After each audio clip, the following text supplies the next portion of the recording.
"We're selling the house," my mother announced over Sunday dinner, her voice cutting through the comfortable chatter like a knife through warm butter. "For Tyler's wedding, of course." I nearly choked on my roasted chicken. My father nodded approvingly beside her, as if this was the most reasonable decision in the world. My brother Tyler, sitting across from me with his fiancée Jessica, beamed like he'd just won the lottery. "You're what?" I managed, setting down my fork with shaking hands.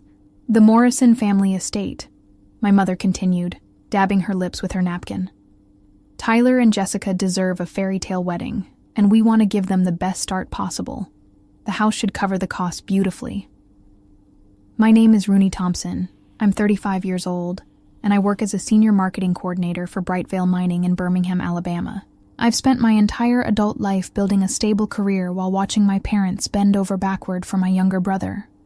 But this was beyond anything I could have imagined. "Where will you live?"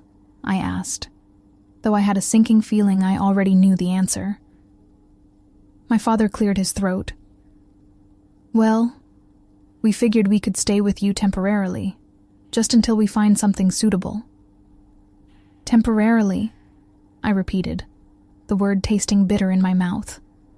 Tyler leaned forward eagerly. "Rooney, you should see the venue Jessica found. It's this incredible mansion with gardens and a ballroom. The whole thing will be like a movie." Jessica nodded enthusiastically, her engagement ring catching the light. "We're thinking 200 guests, maybe more. Live orchestra, professional photographers, the works." I stared at them, processing the magnitude of what they were asking. My parents had raised me in that house. Every childhood memory I had was tied to those walls, that garden, the creaky stairs I'd climbed thousands of times. "How much are we talking about?" I asked quietly. "The wedding will cost around $80,000, my mother said proudly. "Nothing but the best for our Tyler. $80,000 for one day." Meanwhile, I'd been living in a modest 2-bedroom apartment for years, saving every penny I could because I knew that someday I might need to help my parents in their old age. I just never imagined they'd sell their security for a party. "And you've already decided this?" I asked. "Of course," my father said. "Family comes first, Rooney. You understand that." I smiled and nodded, but inside, a cold realization was settling in. They hadn't asked for my opinion. They'd simply assumed I'd go along with their plan, just like I always had. But this time felt different. This time, I sensed something shifting inside me. A quiet voice whispering that maybe it was time to stop being the dependable daughter who never caused waves. Growing up, I'd always been the responsible one. While Tyler was playing video games or hanging out with friends, I was helping my mother with household chores and maintaining perfect grades. My parents called me their little adult and praised my maturity. But looking back, I realized I'd never really had a choice. Tyler was 5 years younger than me, and from the moment he could walk, my parents treated him like spun gold. When he struggled in school, they hired tutors. When he wanted to play expensive sports, they bought all the equipment. When he crashed his first car at 17, they bought him another one the next week. Meanwhile, I paid for my own college education through scholarships and part-time jobs. I moved out at 22 and had been financially independent ever since. Not once had my parents offered to help with my student loans or my apartment deposit. "Rooney can handle herself," they'd always said, as if my competence somehow disqualified me from their support. "So when's the big day?" I asked, forcing myself to sound interested. "June 15th, Jessica gushed. "It's going to be perfect. Tyler proposed at Christmas, and we've been planning ever since." That gave them less than 4 months to sell the house and plan this elaborate wedding.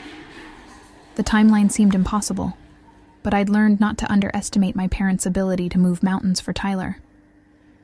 "Have you found a real estate agent yet?" I asked. "We're meeting with someone tomorrow," my father replied. "The market's good right now. We should get a fair price." I knew the house was worth at least $120,000, probably more given the recent improvements they'd made. The idea that they'd blow most of that on a single day made my stomach turn, but I kept my expression neutral. "Well," I said carefully, "I hope everything works out." Tyler reached across the table and squeezed my hand. "Thanks, sis.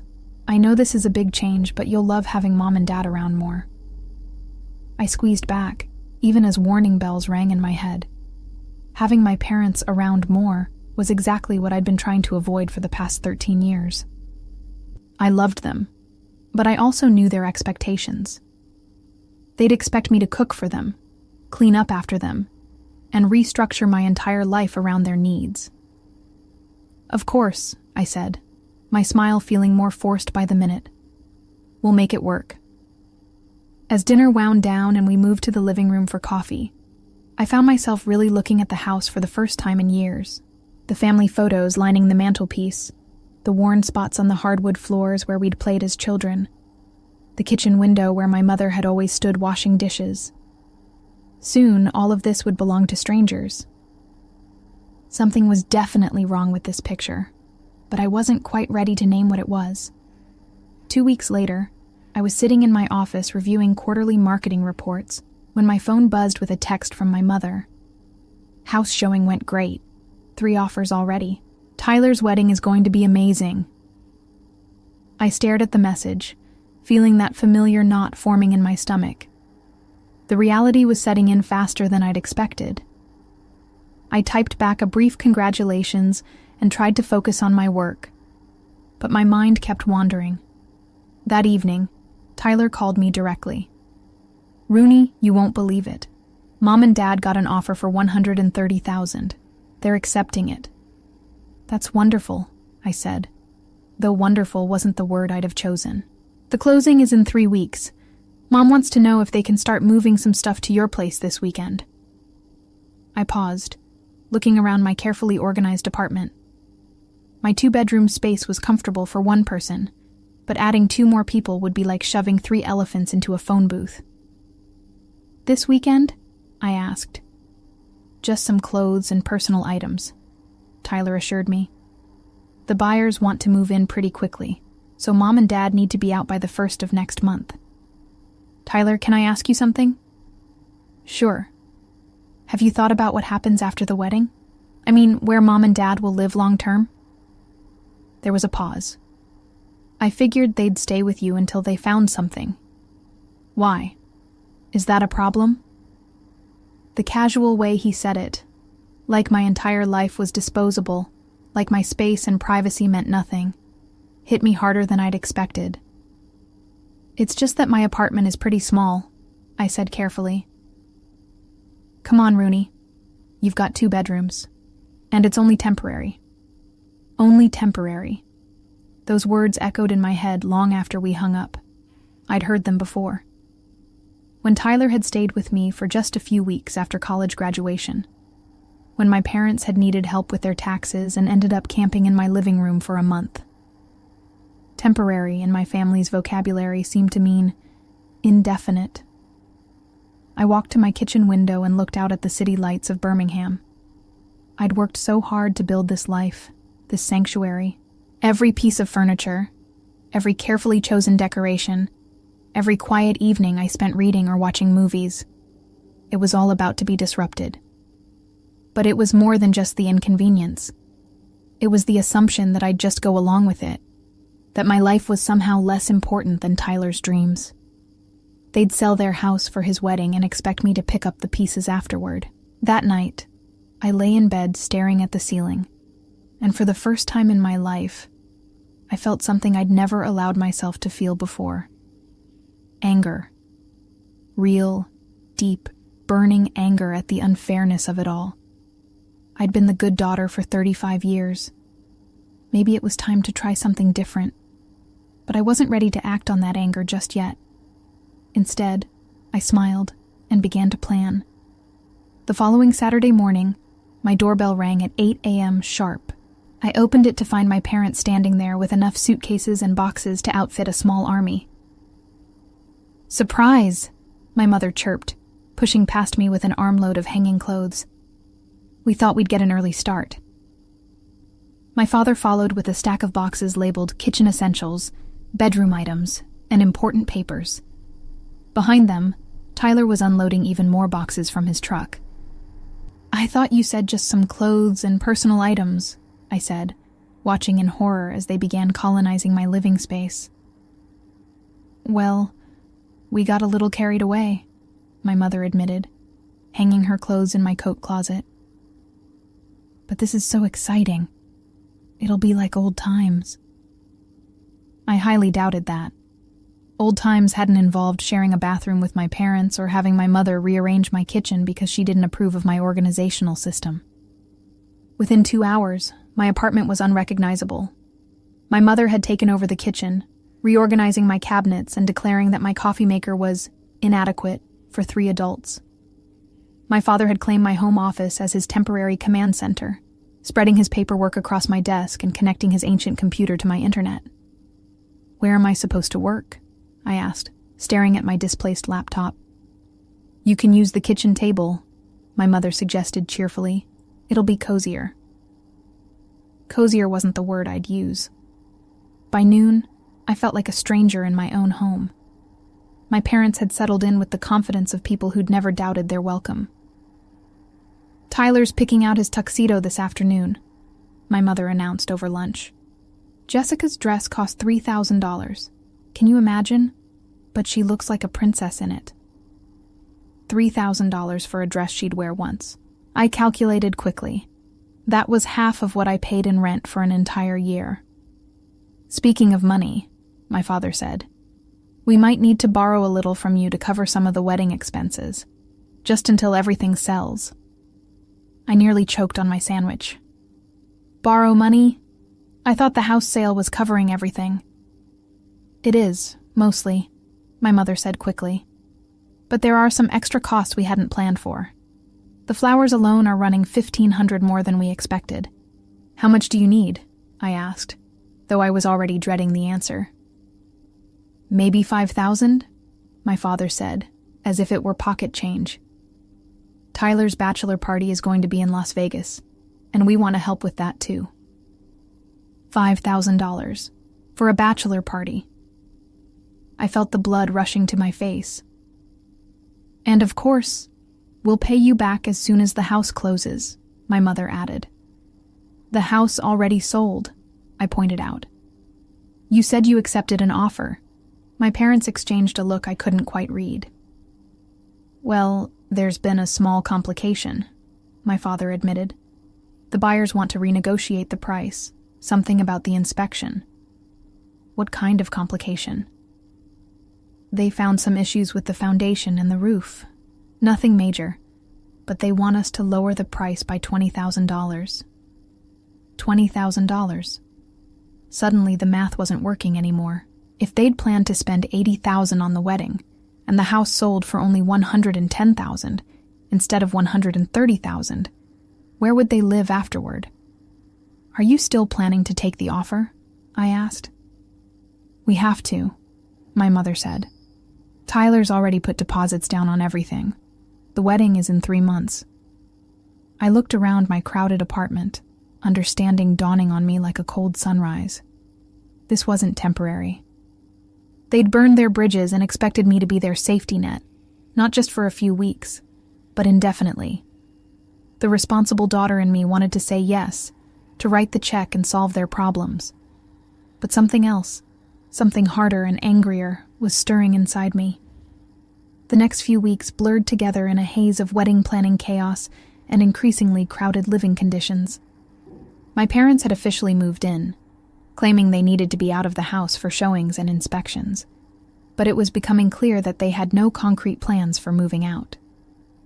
Every morning, I woke up to find my mother reorganizing something else in my apartment. She'd rearranged my bathroom cabinet, declaring my skincare routine too complicated, and had started cooking elaborate meals that left my kitchen looking like a disaster zone. My father had commandeered my coffee table as his secondary workspace, spreading wedding vendor contracts and budget spreadsheets across every available surface. The $5,000 they'd asked to borrow had somehow become $7,000, then $10,000, as more unexpected expenses kept cropping up. "The caterer needs a deposit by tomorrow," my mother announced one Tuesday evening as I tried to eat my dinner in peace. "It's only another $3,000. Only," I repeated, setting down my fork. "Tyler's so stressed about everything," she continued, oblivious to my tone. "This wedding needs to be perfect. He's our only son, and Jessica's family has such high standards." That was news to me. Every time I'd met Jessica's parents, they seemed like perfectly reasonable middle-class people. They weren't the ones demanding an $80,000 wedding. "What about after the wedding?" I asked. "Have you looked at any apartments?" My parents exchanged another one of those looks. "Well, we thought we might stay here a little longer," my father said carefully. "The wedding expenses have eaten into our down payment fund." "How much longer?" "Maybe 6 months, just until we get back on our feet." 6 months. I felt something inside me snap. "Dad, my lease renewal is coming up next month. If you're staying 6 months, I need to know so I can plan accordingly." "Oh, don't worry about that," my mother said brightly. "We can help with the rent increase. Consider it our contribution." They had no idea that I'd been planning to move to a bigger place after my lease was up. I'd been saving for a house down payment of my own, dreaming of a little place with a garden and enough space for a proper home office. Those dreams were evaporating as quickly as my savings account. That weekend, Tyler stopped by to show off his wedding rings. He seemed oblivious to the tension in the apartment, chattering excitedly about the bachelor party plans and the honeymoon in Italy that my parents were also helping to fund. "Rooney, you're the best for letting Mom and Dad stay here," he said, giving me a hug. "I know it's cramped, but think of all the memories you're making." Memories. That was one way to put it. After he left, I found myself standing in my bedroom, the only space in the apartment that still felt remotely mine, and making a decision I'd been avoiding for weeks. I pulled out my laptop and started researching. Property management companies, rental agreements, tenant rights. I spent hours reading about legal protections for leaseholders and the process for adding unauthorized occupants to rental agreements. What I discovered was illuminating. My parents had been living in my apartment for over a month without being on the lease. My landlord could technically evict all of us if he found out. Moreover, if they stayed 6 months as planned, they might be able to claim tenant rights, making it nearly impossible for me to ask them to leave. I was trapped, and they either didn't realize it or didn't care. But I was done being the accommodating daughter. It was time to remind my family that actions had consequences, and that their safety net might not be as secure as they thought. The breaking point came 3 weeks before Tyler's wedding. I came home from work to find my mother hosting what appeared to be a full bridal shower planning committee meeting in my living room. 8 women I'd never met were crowded around my coffee table, making decisions about centerpieces and party favors. "Rooney," my mother exclaimed when she saw me. "Perfect timing. These are Jessica's aunts and cousins. We're finalizing the bridal shower plans." I stood in my own doorway, holding my briefcase and staring at the invasion of strangers who were eating off my dishes and using my furniture as their personal planning headquarters. "The shower's going to be beautiful," one of Jessica's aunts gushed. "Your mother has such wonderful ideas." "We're thinking of having it here," my mother added casually. "It's so convenient, and the space is just perfect for 30 guests. 30 guests, in my apartment, for a party I hadn't agreed to host. "Mom, could I speak with you privately?" I asked, my voice carefully controlled. "Of course, honey. Ladies, could you excuse us for just a moment?" I led my mother to my bedroom and closed the door. "You can't host a bridal shower here without asking me first," I said quietly. "Oh, don't be silly. It's just family. 30 people isn't just family, and this is my apartment. I have to live here." My mother's expression shifted, and for the first time, I saw a flash of something that looked like annoyance. "Rooney, I understand you're feeling overwhelmed, but this is important. Tyler's wedding is the most important day of his life, and we all need to support him. I am supporting him. I've lent you $10,000, given up my home office, and let you take over my entire life, but I draw the line at hosting parties I didn't agree to. It's one afternoon, my mother said, her voice getting sharper. Surely you can be flexible for your brother's sake. What if I said no? The question hung in the air between us. My mother stared at me as if I'd suggested something completely unreasonable. Well, I suppose we'd have to find somewhere else, she said finally. But it would be very disappointing and expensive. We'd probably have to rent a venue, which means asking Tyler for more money. More money. From the son who was already getting an $80,000 wedding funded by his parents' house sale. Mom, I need to ask you something, and I want an honest answer. Of course. What's your plan after the wedding? Specifically, where are you going to live? Another pause. Longer this time. We're working on that, she said carefully. Working on it how? Have you looked at apartments? Put in applications? Set aside money for deposits? Rooney, why are you being so difficult about this? I'm not being difficult. I'm asking reasonable questions about my own living situation.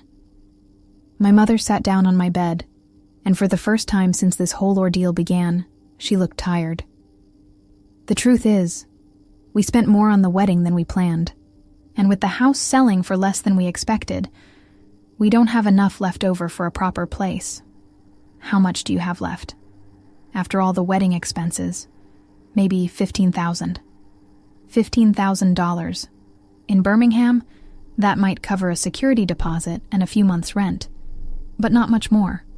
Certainly not enough to furnish a new place or handle unexpected expenses. So your plan is to live with me indefinitely, I said. Just until we figure something else out. I looked at my mother, really looked at her, and realized that for the first time in my adult life, I was seeing her clearly. She wasn't the selfless family matriarch I'd always believed her to be. She was someone who'd made impulsive, financially irresponsible decisions and expected other people to clean up the mess. It was time to stop cleaning up messes that weren't mine to fix. The next morning, I did something I'd never done before in my entire relationship with my family. I took control. I started by calling my landlord, Mr. Peterson, and explaining the situation honestly. As I'd suspected, having unauthorized long-term guests was a violation of my lease agreement. He gave me two options: add my parents to the lease with an additional deposit and increased rent, or have them out within 30 days. I'll need them out, I told him. Next, I called the bank and put a freeze on any further withdrawals from my savings account. I'd already lent my parents $10,000, but I wasn't going to be their unlimited ATM anymore. Then I made the hardest call of all. Tyler, I said when he answered, we need to talk. Sure, what's up? I need Mom and Dad out of my apartment by next Friday. Silence. What do you mean? I mean exactly what I said. My landlord has informed me that having long-term guests violates my lease. They need to find somewhere else to stay. But the wedding is in 2 weeks. I know when the wedding is. That doesn't change my lease agreement. Rooney, you can't do this. Where are they supposed to go? I took a deep breath. Tyler, I've supported this wedding financially and logistically for months. I've given up my home, my privacy, and my savings. I've done my part. But they're our parents. Yes, they are. They're your parents too. Figure it out. You're being incredibly selfish, Tyler said, his voice rising. This is the most important day of my life. And every day is important in mine, I replied calmly. I won't be guilted into giving up my entire life for your wedding anymore. I hung up before he could respond. My hands were shaking, but I felt something I hadn't felt in months: relief. The reaction was swift and predictable. Within an hour, my phone was buzzing with angry calls and texts from my parents, Tyler, and even Jessica. My mother showed up at my office that afternoon, tears streaming down her face. "How could you do this to us?" she demanded. "We're family." "Family doesn't mean I have to sacrifice everything for everyone else's choices," I replied quietly. "What are we supposed to do? We have nowhere to go." I reached into my desk drawer and pulled out a folder I'd prepared that morning. Inside were printouts of available rental apartments in Birmingham, along with contact information for temporary housing services and extended stay hotels. "Here," I said, handing her the folder. "I've done some research. There are several options that would work within your budget." She stared at the papers, as if they were written in a foreign language. "Rooney, we can't afford any of these, not with the wedding expenses." "Then maybe the wedding expenses need to be reconsidered." The words hung in the air between us. For the first time in this entire ordeal, I'd said what we were both thinking, that maybe an $80,000 wedding wasn't worth making the entire family financially unstable. "You want us to cancel Tyler's wedding?" my mother asked, her voice barely a whisper. "I want you to make adult decisions about your finances and stop expecting me to fix the consequences," I said firmly. "You chose to sell your house for this wedding. You chose to spend beyond your means. Those were your choices, not mine." My mother looked at me as if she was seeing me for the first time. "I don't know who you've become," she said finally. "I've become someone who values herself enough to set boundaries," I replied. "It's long overdue." She left without another word, and I knew the real battle was just beginning. The following week was a whirlwind of family drama that I watched unfold from a safe distance. Tyler called me daily, alternating between anger and pleading. Jessica's parents, apparently sensing the financial instability, began asking pointed questions about the wedding budget. My parents, faced with the reality of finding new housing with limited funds, finally started making practical decisions. They found a small furnished apartment in a less expensive part of town, using most of their remaining savings for the deposit and first month's rent. The bridal shower was moved to Jessica's aunt's house. Several wedding expenses were cut, including the live orchestra and the elaborate flower arrangements. Tyler was furious, but he had a choice: scale back the wedding or find another family member willing to bankroll his dreams. Since I was the only one with both the means and the previous willingness to help, and I was no longer playing that role, reality set in quickly. The most telling moment came when my father called me 3 days before the wedding. "Rooney," he said, his voice weary, "I owe you an apology." "For what specifically?" "For taking advantage of your generosity, for assuming you'd always be there to fix our mistakes, for not respecting your space and your life." I was quiet for a moment, processing words I'd never expected to hear from him. "Thank you," I said finally. "That means a lot." "The wedding is still happening," he continued.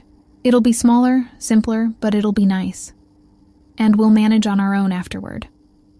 "I'm glad to hear that. Are you still coming?" I'd been wondering about that myself. Part of me wanted to skip it entirely, to make a statement about how their treatment had affected me. But another part of me, the part that still loved my brother despite everything, wanted to be there for his actual moment of happiness. "Yes," I said. "I'll be there." The wedding day arrived with typical June weather in Birmingham, hot and humid with afternoon thunderstorms threatened. The venue was still beautiful, just smaller than originally planned. Tyler looked handsome in his tuxedo, and Jessica was radiant in her $3,000 dress. During the ceremony, I found myself thinking about family and sacrifice, and the difference between supporting people you love and enabling their poor decisions. I'd spent so many years believing that love meant saying yes to everything, that boundaries were selfish. But watching Tyler and Jessica exchange vows, seeing my parents sitting together in the front row of their more modest venue, I realized that sometimes the most loving thing you can do is force people to face reality. After the reception, Tyler found me by the parking lot. "Rooney," he said, looking sheepish. "I owe you an apology, too." "What for?" "For taking you for granted. For assuming your life was less important than mine. for never considering what all of this cost you. I hugged my little brother, feeling some of the tension between us finally ease. I love you, Tyler. I always will. But I won't be your family's unlimited safety net anymore. I understand, he said. And I respect that. As I drove home that evening to my quiet, organized apartment, my space, my sanctuary, my life reclaimed, I felt something I hadn't experienced in months. Peace. My parents found their footing in their new apartment and learned to live within their actual means. Tyler and Jessica settled into married life with a more realistic understanding of finances and family boundaries. And I kept my savings, my space, and most importantly, my self-respect. The next month, I put in an offer on a small house with a garden and a proper home office. It was time to start building the life I'd always wanted, instead of the one everyone else expected me to live. Looking back on my revenge journey, I realized it wasn't really about punishing my family. It was about reclaiming my power and teaching them that love doesn't mean unlimited sacrifice. Sometimes the kindest thing you can do is let people face the consequences of their choices, even when those people are the ones you love most.